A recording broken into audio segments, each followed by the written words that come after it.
The silence at gate B42 wasn't peaceful. It was the suffocating quiet of a crowd watching a train wreck in slow motion. Everyone saw the moment the uniformed agent snatched the boarding pass from the woman's hand, not to check it, but to crumple it.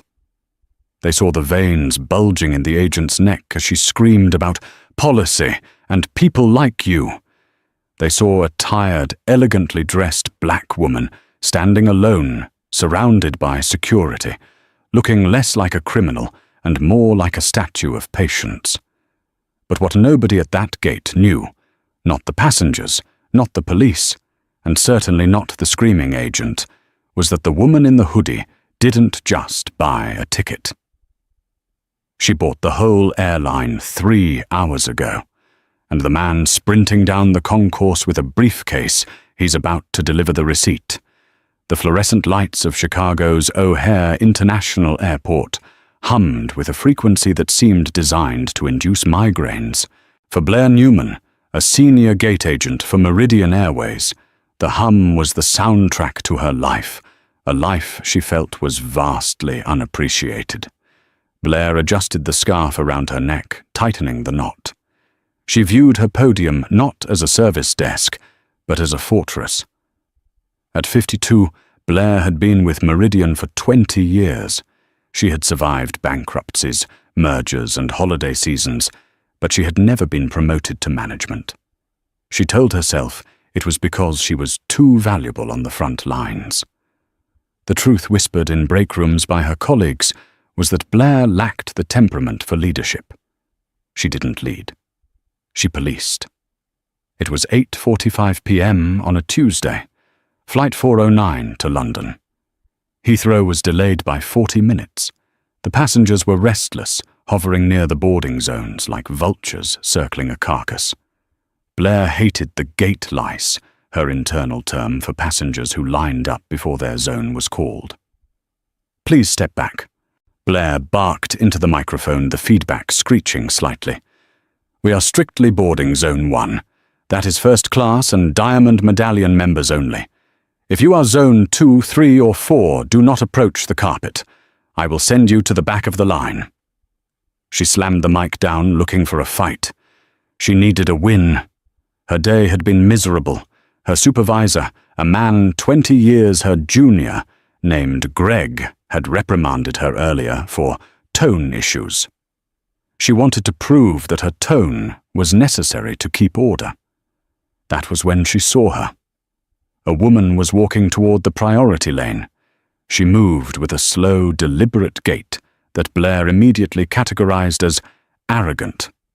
The woman was black tall and wearing a charcoal grey oversized hoodie, black leggings and sneakers. She had a large tote bag slung over her shoulder and wore dark sunglasses, despite being indoors. To Blair's critical eye, the woman looked like she had just rolled out of bed. She didn't look like the typical first-class passenger Blair fawned over, usually men in suits or women dripping in logos. This woman looked too comfortable. And in Blair's world, comfort had to be earned. The woman reached the red carpet of the priority lane. She didn't rush. She didn't look around nervously. She simply walked toward the scanner. "Excuse me." Blair's voice cut through the air sharp as a whip. She stepped out from behind the podium, physically blocking up the narrow lane. The woman stopped. She lowered her sunglasses to the bridge of her nose. Her eyes were dark, tired, and unamused. "Yes. Zone 1 only," Blair said, pointing a manicured finger toward the crowded economy waiting area. "General boarding is in 20 minutes. You need to wait over there with the rest of the group." The woman sighed a sound of deep, bone-weary exhaustion. "I am in Zone 1, she said softly. Her voice was low, educated, and calm. She held out her phone, the screen displaying a QR code. Blair didn't even look at the screen. She looked at the hoodie. She looked at the sneakers. She looked at the woman's face. "I don't think so," Blair sneered. "Zone 1 is full. We have a full flight of upgrade requests. I know who is on my manifest, and I don't recall seeing you. My name is Vivian, the woman said. If you scan the pass, you'll see. I don't need to scan anything to know you're in the wrong line. Blair interrupted her voice, rising so the passengers nearby could hear. She wanted an audience. She wanted to show Greg, who was watching from the jet bridge door, that she protected the integrity of the priority lane. This is for our premium customers, people who paid thousands of dollars, not for people trying to sneak an upgrade because they think the rules don't apply to them. Vivian Banks took a deep breath. She had been in negotiations for 72 hours straight. She had slept a total of 4 hours in the last 3 days. She had just finalized the acquisition of a logistics conglomerate that would restructure the entire cargo division of Meridian Airways. She wasn't wearing a suit because her suit was currently being dry cleaned at the Four Seasons, and she just wanted to get home to London to see her son. Miss Vivian said, her patience thinning. I am not sneaking. I have a confirmed seat. 1A. Please let me board. 1A. Blair let out a harsh, incredulous laugh. Seat 1A is reserved for high-value VIPs. You expect me to believe you're sitting in 1A? Let me see that phone. Blair snatched the phone from Vivian's hand before Vivian could offer it. It was a violation of protocol, but Blair didn't care. She looked at the screen. It did say Vivian Banks, Seat 1A, First Class. Blair's mind raced. It had to be a glitch or a Photoshop. Kids these days were faking boarding passes on TikTok to get into lounges. This woman was probably an influencer or a scammer. There was no way Meridian Airways put this woman in the flagship seat. This is fake, Blair declared, looking up at Vivian with triumph. You edited this. The font is wrong. The font? Vivian blinked. It's the airline's app. Don't lie to me, Blair yelled, throwing the phone back at Vivian. Vivian fumbled to catch it, nearly dropping it. The sudden aggression made the crowd gasp. You think I'm stupid? You think because I stand behind a desk I don't know a fake pass when I see one get out of my line? Now. I am not leaving, Vivian said, her voice turning steel cold. You are going to scan that boarding pass, and then you are going to apologize. Blair's face flushed red. The challenge, the audacity. Security! Blair shouted, waving her arm wildly toward the TSA agents standing near the food court. Security, I have a passenger causing a disturbance. She's refusing to follow crew member instructions. The atmosphere at gate B42 shifted instantly from annoyance to high drama. Phones came out. Dozens of lenses were suddenly trained on the confrontation. Kevin Powell, known online as K-pop, a travel vlogger with a modest following of 50,000 subscribers, was standing in Zone 2. He had been filming an intro about the delay when the shouting started. He zoomed his camera in. Yo guys, look at this, Kevin whispered into his lavalier mic. This agent is losing it. The lady hasn't even raised her voice. In the center of the storm, Vivian Banks stood her ground. She knew exactly what was happening. She had faced boardrooms full of hostile men, she had faced hostile takeovers, and she had faced the subtle and overt racism of the corporate world for 30 years. But she rarely faced it this raw, this public. 2 police officers, Officer Davis and Officer Newman, no relation to Blair, jogged over. They looked tired. Airport beats were mostly dealing with drunks and lost luggage. What's the problem here? Officer Davis asked, hand resting near his belt. She's trespassing in the secure boarding area, Blair said, pointing an accusatory finger at Vivian. She attempted to board with a fraudulent ticket, and when I caught her she became aggressive. She threw her phone at me. A collective murmur of, "Whoa, and that's a lie," rippled through the onlookers. Vivian looked at the officer. Officer, I didn't throw my phone. She snatched it and threw it back. I have a valid first-class ticket. She refuses to scan it. Officer Davis looked at Vivian. He saw the hoodie. He saw the composure. "Ma'am, can I see your ID and boarding pass?"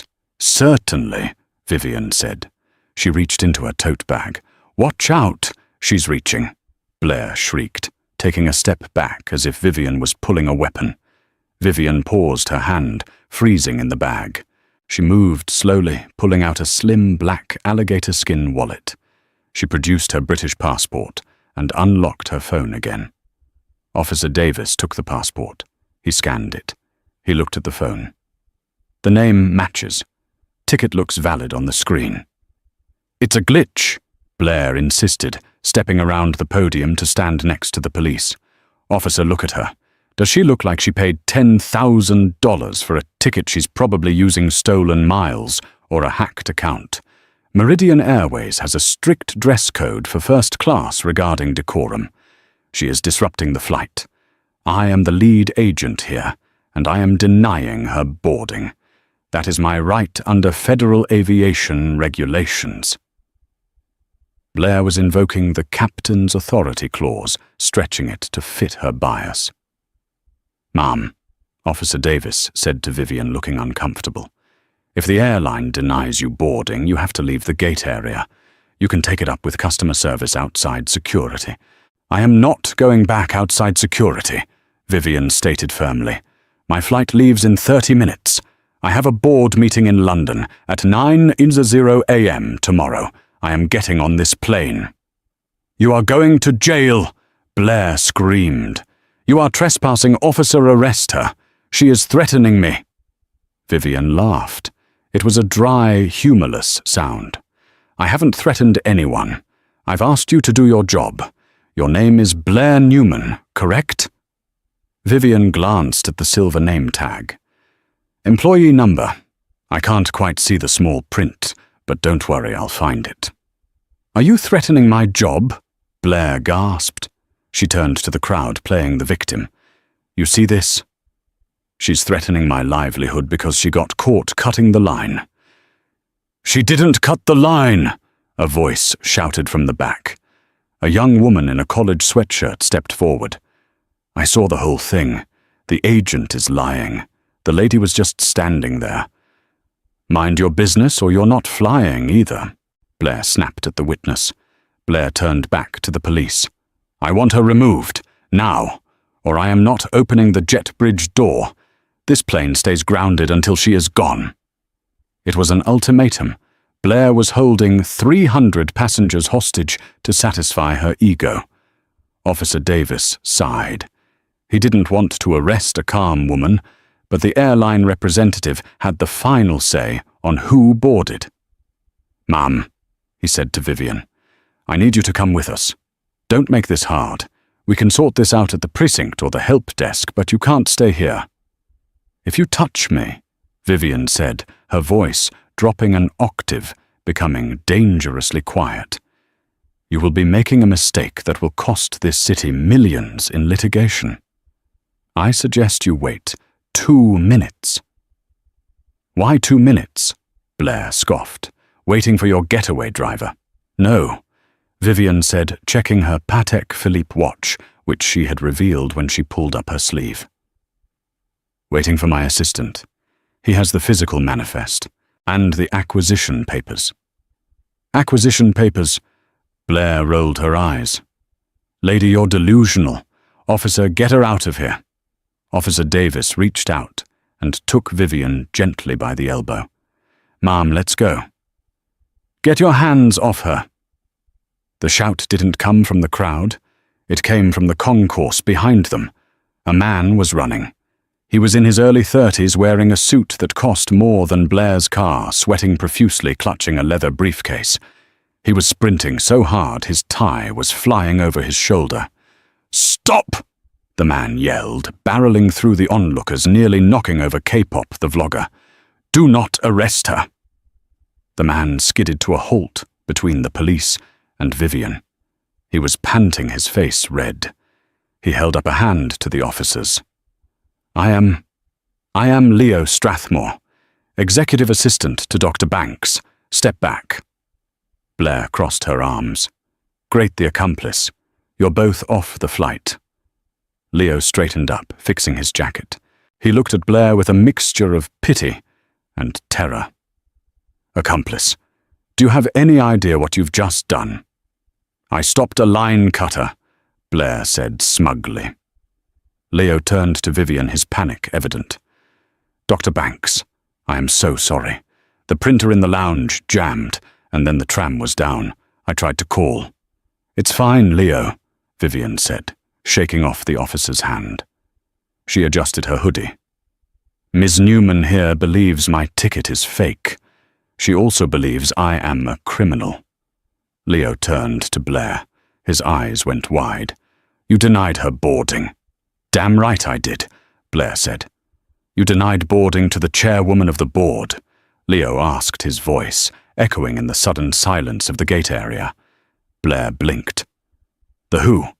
"Dr. Vivian Banks." Leo announced, his voice projecting to the officers, the crowd, and the camera phones. "She is the majority shareholder of Hessian Global. As of 4 p.m. today, Hessian Global owns Meridian Airways. She isn't just a passenger, you idiot. She owns the plane." The silence that followed Leo's announcement was heavy, pressing down on the gate area like a physical weight. For 3 seconds, the only sound was the hum of the conveyor belt in the distance and the soft click, click, click of 100 smartphone cameras zooming in. Blair blinked, her brain wired for the simple binary of compliant passenger versus problem passenger, could not process the data. Chairwoman owner. It didn't make sense. Owners were old white men who smoked cigars in boardrooms, not women in hoodies who looked tired. Blair let out a short, sharp laugh. It sounded frantic. "Nice try," she said, looking around at the crowd seeking validation. "This is a prank, right? Is this for YouTube? You got a camera crew hiding somewhere." She pointed a finger at Kevin. "K-pop. Powell. You're with them, aren't you? This is some sick skit to humiliate workers." Leo stepped forward, his chest heaving from his sprint. He didn't yell. He placed the briefcase on Blair's podium, her sacred fortress, and snapped the brass latches open. "Officer," Leo said, ignoring Blair and addressing Officer Davis, "I strongly suggest you look at these documents before you put handcuffs on the woman who signs the police union's pension fund checks via the Municipal Investment Partnership." Officer Davis's eyes widened. He stepped forward and looked into the briefcase. Lying on top was a thick document bound in blue plastic. The title page was embossed in gold Meridian Airways and Hessian Global. Final merger agreement. Confidential. Next to it was a glossy corporate ID badge. It didn't look like Blair's scratched plastic ID. This one was black metal. It had Vivian's photo, professional severe commanding, and under her name it simply read, Chairwoman, CEO. Officer Davis looked at the badge. He looked at Vivian. He looked at Blair. He took a distinct step backward away from Vivian. He removed his hand from his belt. "Ms. Newman," the officer said, his voice changing from authoritative to exhausted resignation. "I think you need to look at this." "I'm not looking at fake papers," Blair shrieked. She was losing control of the narrative, and she knew it. Panic was setting in hot and prickly behind her neck. "They printed those at Kinko's. Look at her. She's wearing a hoodie. Chairwomen don't wear hoodies." "This hoodie," Vivian spoke up, breaking her silence, "is cashmere. It cost $2,000. Not that the price matters, but since you judge worth by appearance, I thought you should know." Vivian reached into the briefcase Leo was holding open. She pulled out a sleek black smartphone, her work phone, and dialed a number. She put it on speaker. "Who are you calling?" Blair demanded. "Customer service. Good luck, the hold time is 3 hours." The phone rang once, then a voice answered. It wasn't a call center agent. "Vivian." The voice was deep male and sounded anxious. "We weren't expecting to hear from you until you landed in London. Is everything all right?" Did the press release go out early for war? "Hello, David," Vivian said calmly. Blair froze. She knew that voice. Everyone at Meridian Airways knew that voice. It was the voice that narrated the safety video. It was the voice on the annual Christmas broadcast. It was David Weathers, the former CEO of Meridian Airways. "David." Vivian continued staring directly into Blair's eyes. "I'm currently at gate B42 at O'Hare. I'm trying to board flight 409. However, your senior gate agent, Ms. Blair Newman, has called the police on me. She claims my ticket is fraudulent and that I am trash who doesn't belong in first class." There was a long, horrified silence on the other end of the line. "She did what?" David's voice cracked. "Vivian, please tell me you're joking. That deal signed 4 hours ago. You are literally the boss. Does she not have the updated VIP manifest?" "She refused to look at it," Vivian said. "She was too busy mocking my appearance." "Put her on," David ordered. His voice was no longer the friendly narrator. It was the voice of a man watching his severance package catch fire. Vivian held the phone out to Blair. "It's for you." Blair's hands were shaking so badly she couldn't take the phone. She leaned in her face, pale. Mr. Weathers." "Blair," David barked. "I don't know what you think you are doing, but you are currently detaining Dr. Banks. She bought the airline today. She is the reason we are not filing for Chapter 11 bankruptcy tomorrow morning. Stand down immediately, apologize, and get her on that plane. If she misses that flight, do not bother clocking in tomorrow." The call ended. The dial tone buzzed through the speakers. The crowd at the gate erupted. It wasn't just a murmur anymore. It was a roar of vindication. People were clapping. Someone shouted, "Bye-bye, Blair!" Kevin the vlogger was nearly hyperventilating with excitement. "Did you hear that she bought the airline? Oh my God, the karma!" Blair stood there, the blood draining from her face. She looked like a ghost. She had played the power card, and her opponent had just dropped a royal flush. But pride is a dangerous drug. Even in the face of absolute defeat, Blair couldn't let go. Her brain was scrambling for a foothold some way to remain the victim, some way to be right. You tricked me," Blair whispered, her voice trembling with rage and humiliation. She glared at Vivian. "You came here dressed like that on purpose. You wanted to entrap me. This is a setup." Vivian handed the phone back to Leo and stepped closer to the podium. She didn't shout. She didn't wave her arms. She stood with the posture of a woman who could dismantle a corporation with a signature. "I didn't dress for you, Blair," Vivian said coolly. "I dressed for a 10-hour flight. The fact that you think my comfort is a personal insult to your authority is the problem." "I was following protocol," Blair shouted, slamming her hand on the counter. She was spiraling now. "We have standards. You can't just walk up here and expect special treatment because you're rich. I protect this gate. I protect the passengers." "From whom?" Vivian asked. "From me, a woman standing quietly in line." Vivian turned to the crowd. "Did I raise my voice?" "No," the crowd shouted back in unison. "Did I threaten her?" Vivian asked. "No." Vivian turned back to Blair. "You didn't see a threat, Blair. You saw a stereotype. You saw a black woman in a hoodie and decided she didn't belong in your world. You decided I was less than. And you were so excited to exercise your tiny, frantic power that you didn't bother to check the facts. I am the senior agent." Blair spat tears of frustration welling in her eyes. "I have been here 20 years. You can't just come in here and embarrass me in front of my passengers." "You embarrassed yourself," Vivian corrected. "And they aren't your passengers anymore. They're mine." At that moment, the door to the jet bridge burst open. A man in a blue blazer with "manager" embroidered on the pocket rushed out. This was Greg, the station manager. He looked like he had just run a marathon. He had clearly been alerted by the commotion or by David Weathers directly. "Dr. Banks!" Greg gasped, nearly tripping over the red carpet. "Dr. Banks, I am so sorry. I was in the operations tower, I didn't know." "Greg, isn't it?"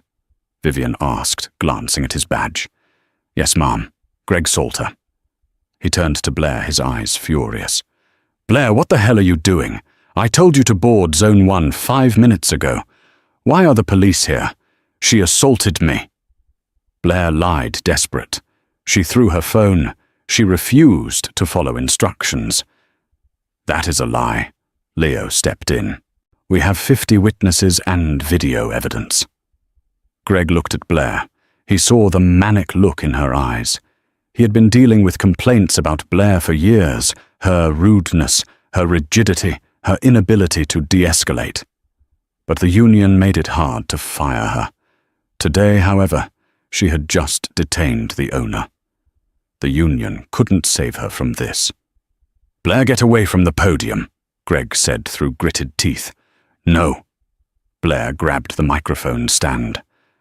"I am the gate agent. I decide who boards. She is a security risk. She is hostile." "Blair, step aside," Greg warned. "I will not," Blair screamed. "This is my gate. I earned this spot. She's cutting the line. She's nothing." Vivian watched this display with a mixture of pity and resolve. She realized this wasn't just about one bad employee. This was a culture that allowed someone like Blair to fester for 20 years. Vivian stepped past Leo. She walked right up to the side of the podium, invading Blair's personal bubble. "Blair," Vivian said softly. "Look at me." Blair breathed heavily, her eyes darting around. She looked at Vivian. "You are done," Vivian said. "It wasn't a question. You are relieved of duty. Effective immediately."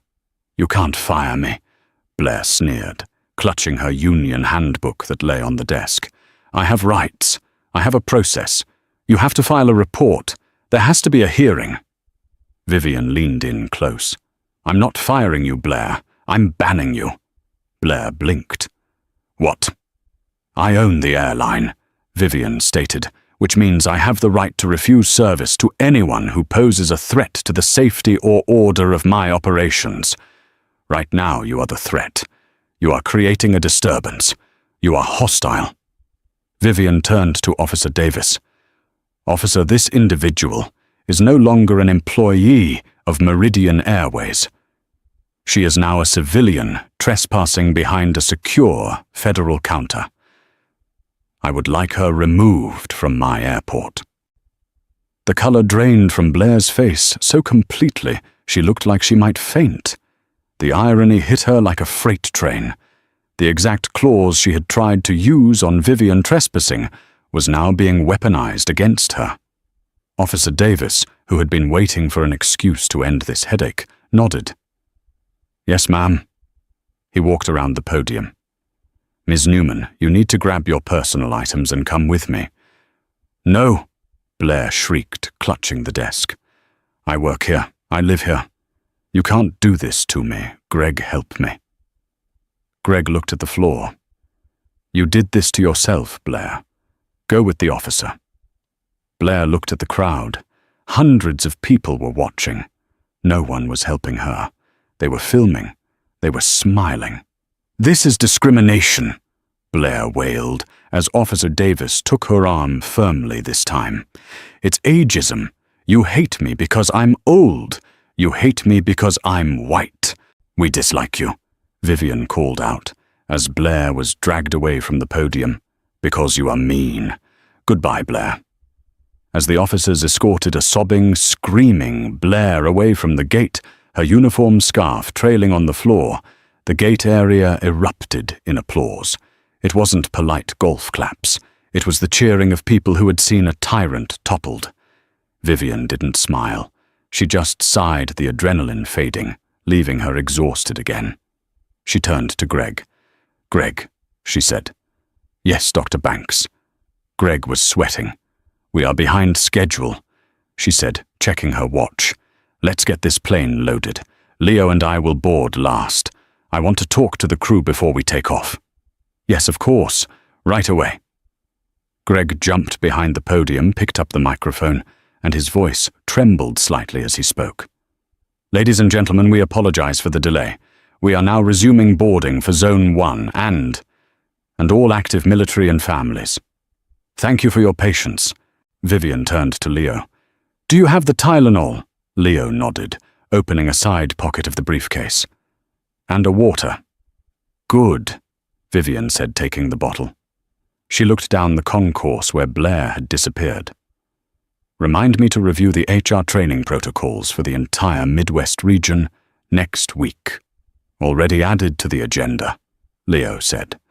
But just as things seemed to settle, a man in a rumpled grey suit stepped out of the line. He had been watching the whole thing, his face twisting with a strange mix of anger and opportunism. He wasn't an employee, he was a passenger, and he looked like the type of man who didn't like seeing women like Vivian win. Hey, the man shouted, blocking Vivian's path to the jet bridge. Vivian stopped. She looked at the man. Can I help you? You think you can just buy your way out of rules? The man spat. That woman was doing her job. You ruined her life just to flex. That's disgusting. Vivian stared at him. The drama wasn't over. It was just changing shape. The man blocking Vivian's path was named Arthur Higgins. He was a mid-level marketing manager for a pharmaceutical company, the kind of man who measured his self-worth by his frequent flyer status. He was wearing a suit that was slightly too tight around the shoulders, and his face was flushed with the indignation of a man who believes the customer is always right, even when the customer is wrong. Disgusting. Vivian repeated the word, tasting the bile in it. She didn't step back.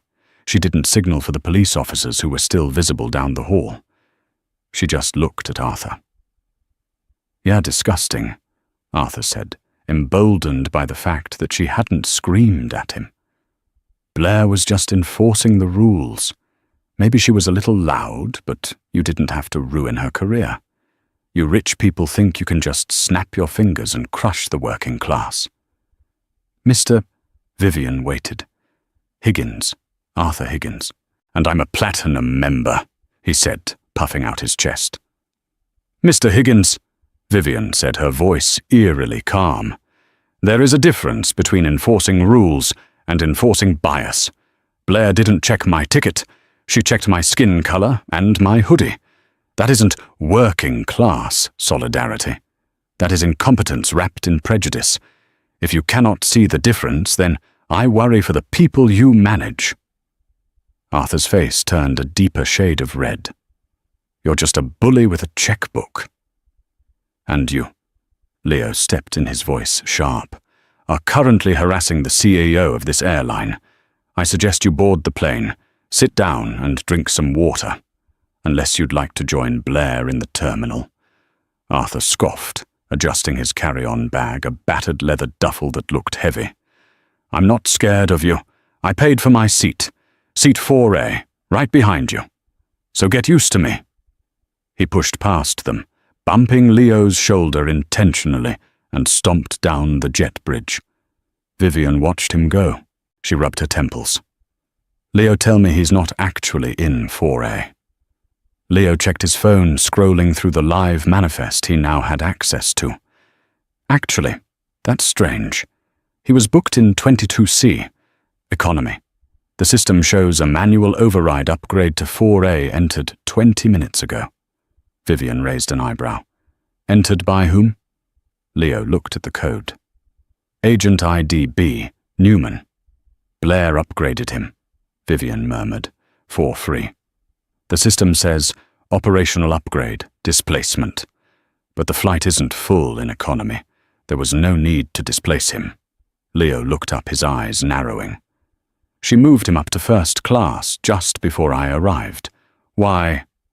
Let's find out, Vivian said, stepping onto the jet bridge.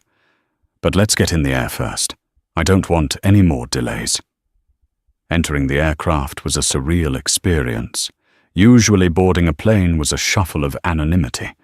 Today it was like walking into a royal court where the monarch had just decapitated the court jester.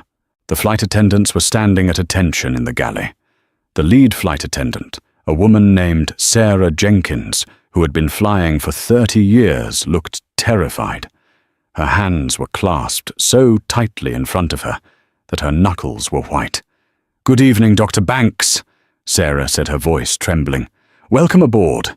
We are so honored to have you."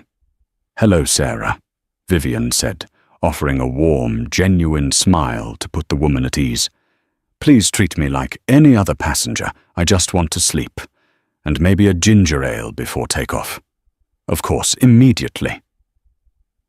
Sarah practically leaped to the beverage cart. Vivian walked down the aisle of the first-class cabin. It was a wide-body jet, arranged with lie-flat pods. Seat 1A was hers. It was private, spacious, and comfortable. Leo took 1B across the aisle, but as Vivian settled in, she felt eyes on her. In seat 4A, 3 rows back, Arthur Higgins was glaring at the back of her head. He was shoving his heavy leather duffel bag into the overhead bin with aggressive force. He slammed the bin shut, making several passengers jump. "Problem, sir?" Leo asked, standing up and staring at Arthur. "Bin sticky," Arthur muttered, falling into his seat. He immediately hit the call button. "Ding!" Sarah rushed over. "Yes, Mr. Higgins." "Double scotch." "Neat." "Now," Arthur demanded. "We are still on the ground, sir, but I can get that for you as a pre-departure beverage," Sarah said politely. "Just get it," Arthur snapped. Vivian closed her eyes. She put on her noise-cancelling headphones, but she didn't play any music. She just wanted the silence. But she couldn't shake the feeling that something was wrong. Why did Blair upgrade a rude pharmaceutical manager to first class for free? They didn't seem to know each other at the gate. Arthur had defended her, yes, but more out of a general disdain for Vivian than personal loyalty. Or so she thought. The plane pushed back from the gate. The safety video played David Weather's voice, filling the cabin, a ghostly reminder of the man Vivian had just saved from bankruptcy. The engines roared to life, and soon Flight 409 was tearing down the runway, lifting off into the dark Chicago sky, leaving the chaos of O'Hare behind. But they had brought the chaos with them. 2 hours into the flight, the cabin lights were dimmed. Most passengers in first class were asleep or watching movies. The hum of the engines was steady, hypnotic. Vivian was wide awake. She had her laptop open, reviewing the acquisition files. She was reading the financial audit of the Chicago hub. The numbers were bad. Worse than she thought. There were discrepancies in the revenue stream from the gate upgrades. Thousands of dollars a month were unaccounted for. "Leo," she whispered. Leo, who was dozing, sat up instantly. "Yes, Dr. Banks."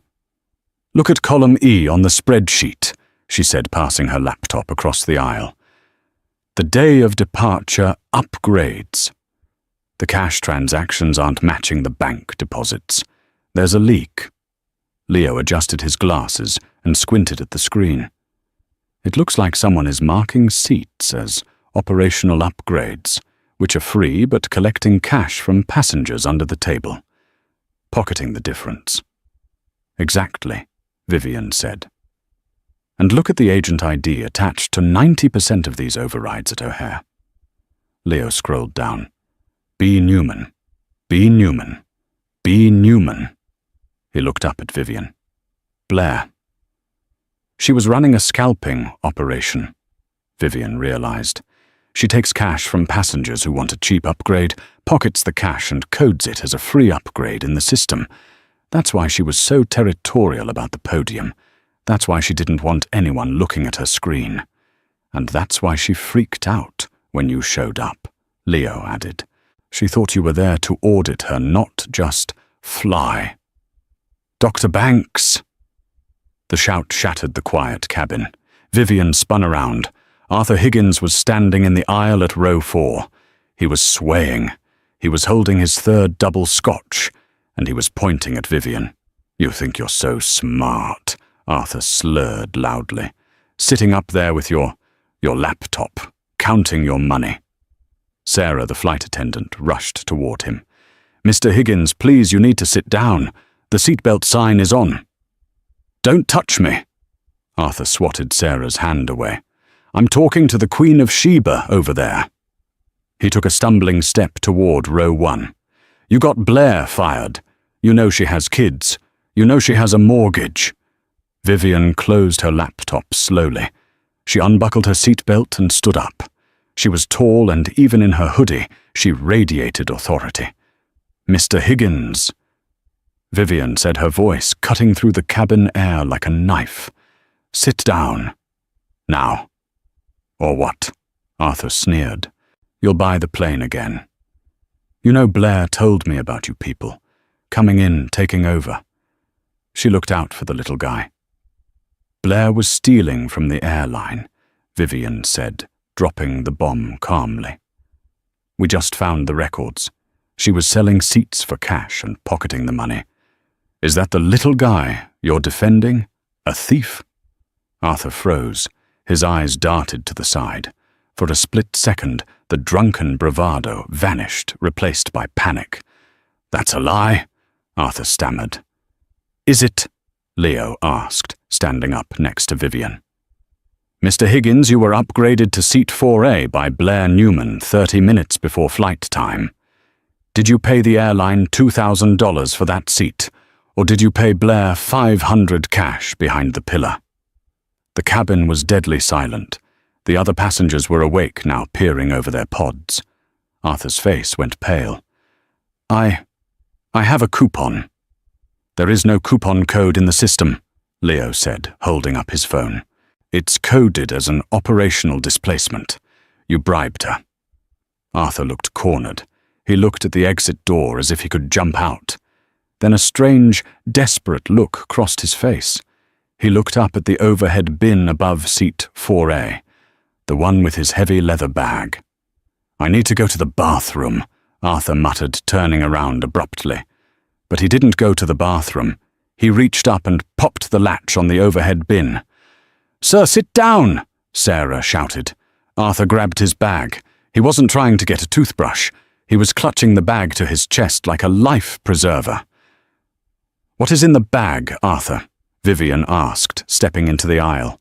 "None of your business," Arthur yelled. He backed away toward the galley separating first class from economy.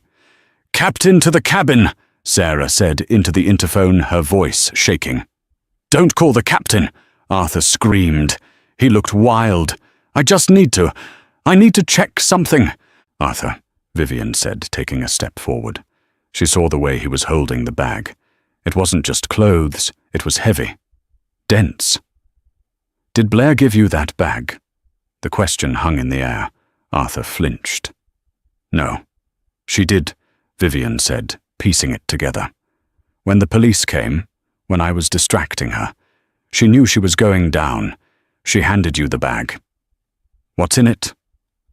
"Arthur. The cash. The ledger. She said she'd give me a free flight to London if I just held it for her." Arthur blurred out the confession tumbling from his lips in a panic. "She said her locker wasn't safe. She said it was just personal documents. Open the bag, Arthur," Leo commanded. "No." At that moment, the cockpit door opened. Captain Robert Halloway stepped out. He was a large man, an ex-Marine pilot. He took one look at the situation, the drunk passenger, the fearful flight attendant, and the owner of the airline standing in the aisle. "Son," Captain Halloway said, his voice deep and rumbling. "Drop the bag." Arthur looked at the captain. He looked at Vivian. He realized he was trapped at 35,000 feet with no way out. His shoulders slumped. He dropped the bag. Thud. It hit the floor with a heavy metallic sound. The zipper split open from the impact. It wasn't just cash. Spilling out onto the blue carpet of the aisle were bundles of $100 bills wrapped in rubber bands, but underneath the cash sliding out with a clatter were dozens of small, clear plastic bags filled with blue pills. The cabin gasped. Vivian stared at the pills. She looked at Arthur. "Fentanyl," she whispered. Arthur shook his head frantically, tears streaming down his face. "I didn't know, I swear to God," she said. "It was cash. She said it was just skimming money from upgrades.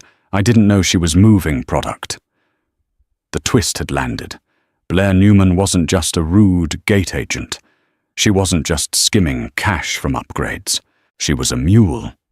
She was using the gate lice chaos and her position of authority to bypass security screenings, handing off packages to unwitting passengers she had upgraded to avoid suspicion, using them to carry the goods across international borders. Arthur Higgins, the man who had defended her, the man who had called Vivian disgusting, was now standing over a felony amount of narcotics holding the bag.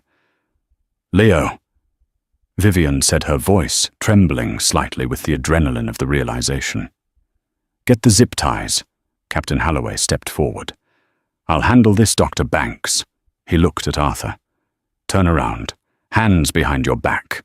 You are under arrest for drug trafficking on a U.S. aircraft." "I didn't know," Arthur wailed as the captain twisted his arms behind his back. "She set me up. Blair set me up." Vivian watched as they secured Arthur in the jump seat near the galley. She looked down at the bag of money and drugs. She thought about Blair's rage at the gate. It wasn't just racism. It was fear. Blair had been terrified that Vivian, someone she couldn't bully, someone she couldn't control, would spot the pattern. She had tried to keep Vivian off the flight, not just because she was black, but because she was smart. Vivian sat back down in seat 1A. She felt sick. "Sarah," Vivian said softly to the flight attendant who was staring at the drugs in horror. "Yes, Dr. Banks." "We're not going to London," Vivian said. "We can't land in the UK with this on board. It's an international incident waiting to happen." "What do we do?" Sarah asked. Vivian looked out the window at the pitch-black Atlantic Ocean. "Tell the captain to turn the plane around. We're going back to Chicago." "But—" Sarah hesitated. "The passengers—" "I'll handle the passengers," Vivian said, standing up again. She picked up the PA system microphone. She took a deep breath. She had to address 300 people. She had to tell them their vacation was over because of a gate agent and a bigot. "Ladies and gentlemen," Vivian's voice rang out over the speakers, calm, authoritative, and sad. "This is Vivian Banks. I am the chairwoman of Meridian Airways. I am speaking to you from the first-class cabin. We have had a security incident on board involving a serious crime linked to our ground staff in Chicago. For your safety and to comply with federal law, we are returning to O'Hare immediately." Groans and shouts of protest erupted from economy. "I know," Vivian continued. "I know you are angry. You have every right to be. But when we land, the police will be waiting for the passenger in seat 4EI, and they will be waiting for the gate agent who checked you in." She paused, looking at Arthur, who was sobbing in his restraints. "To apologize for this nightmare," Vivian said, "I am refunding every single ticket on this flight. Full refund. Plus everyone on this plane is receiving a voucher for free round-trip travel anywhere. Meridian flies valid for 2 years. And I will personally ensure that when we land, we have a new plane and a new crew ready to take you to London within 3 hours." The groans stopped. A hush fell over the plane. "Thank you for your patience," Vivian said. "We are turning around." As the plane banked hard to the left, initiating the U-turn back to America, Vivian looked at Leo. "Karma," Vivian whispered, "is a boomerang, and it just hit Blair and Arthur at 500 miles an hour." The 90-minute return flight to Chicago was a silent purgatory for Arthur Higgins. Zip-tied to the jump seat, facing the passengers he had sneered at only hours before, he was a portrait of total ruin. He sobbed intermittently, muttering into his chest about how he didn't look inside and how Blair had promised him it was just off-the-books cash. Vivian sat in seat 1A, watching the grid of Chicago's lights reappear beneath the clouds. She wasn't sleeping. She was coordinating with the ground team via encrypted text. David Weathers had confirmed the reception committee was in place. "Blair is still in the terminal," David texted. "She's in the union rep's office trying to file a grievance against you. She has no idea the plane is coming back." "Don't tell her," Vivian typed back. "Let it be a surprise." The landing gear locked into place with a heavy thud. The cabin was suffocatingly quiet. The flight attendants had collected all service items, leaving only the heavy anticipation of justice. When the wheels touched the tarmac at 12:45 a.m., the aircraft didn't taxi to the gate. It was directed to a remote hard stand, a secluded area of the airfield, usually reserved for cargo. As the engines whined down the darkness outside, the windows exploded in blue and red strobe lights. 6 black SUVs, 3 Chicago police cruisers and a mobile command unit surrounded the jet. The forward door opened, letting in the biting wind and Special Agent Carter. She boarded with 3 armed officers behind her, wasting no time on pleasantries. "Where is he?" Carter asked. Vivian pointed to the galley. "Secured." The agents moved on Arthur like a coordinated strike. 2 officers hauled him up by his arms. His legs gave out, dragging uselessly across the carpet. "I'm a victim," Arthur screamed as they pulled him toward the exit. "I'm a platinum member. She gave me the bag. Check the fingerprints." "We will." Agent Carter said, her voice cutting through his panic. "You have the right to remain silent. I suggest you start using it." They hauled him and the evidence bag down the metal stairs. Vivian stood up and walked to the door, stopping Agent Carter before she disembarked. "Agent Carter," Vivian said. The source. "Is she in custody?" Carter adjusted her earpiece, a grim smile touching her lips. "We have a team moving on the terminal now. She thinks she's fighting a termination. She's about to find out she's fighting a federal indictment." Inside Terminal 3, the atmosphere in the union representative's glass-walled office was toxic. Blair Newman paced the small room like a caged animal, her face blotchy from crying. "It's wrongful termination, Gary," she shouted at the exhausted rep. "She can't just ban me. I have tenure. She's just some rich woman on a power trip." "Blair, she owns the airline." Gary sighed, rubbing his temples. "You called the police on the CEO. It's hard to defend that." "I was following protocol." Blair insisted, checking her phone for the 10th time in a minute. She was waiting for a text from Arthur, the single word "landed" that would confirm the bag had cleared Heathrow Customs and her $10,000 cut was secure. It never came. Instead, the office door was thrown open. Blair spun around, ready to scream at an intruder. Standing in the doorway were Agent Ross of the DEA, 2 CPD officers, and a pale, terrified Greg. "Blair Newman," Ross asked, holding up a warrant. "Who wants to know?" Blair's voice wavered. "Conspiracy to traffic Schedule 2, sir." "Narcotics," Ross stated flatly, "and tampering with aviation security." Blair let out a shrill, disbelief-filled laugh. "Narcotics, are you crazy? I'm filing a suit for harassment." Ross stepped into the room, closing the distance. The plane turned back. "Blair, we have Arthur Higgins, we have the bag, and we have your texts on his phone, giving him instructions on how to bypass customs." The color drained from Blair's face, so completely she looked like a corpse. The room seemed to tilt. The plane turned back. "No," she whispered. "No, it was just cash. I was just helping him." "Save it for the judge," Ross said, snapping the handcuffs from his belt. "Turn around." Greg Blair shrieked as the cold steel clicked onto her wrists. "Tell them I've been here 20 years. Greg looked at her with pure disgust. "You used my terminal to push drugs, Blair. You used our passengers as mules. I needed the money." Blair wailed, her resistance crumbling into pathetic sobs. "They cut our overtime. I have bills." Agent Ross marched her out of the office and into the terminal concourse. It was late, but the cleaning crews and night shift staff stopped dead in their tracks. They watched in stunned silence as the tyrant of Gate B42 was led away in handcuffs, weeping, flanked by federal agents. The gatekeeper had finally been removed from her post. 3 months later, the atmosphere at O'Hare's Terminal 3 had transformed. The harsh fluorescent glare seemed softer, and the tension that used to hang over Gate B42 like a storm cloud had evaporated.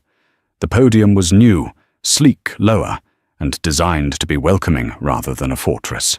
Behind it stood Jessica, the young college student who had witnessed the incident 3 months prior.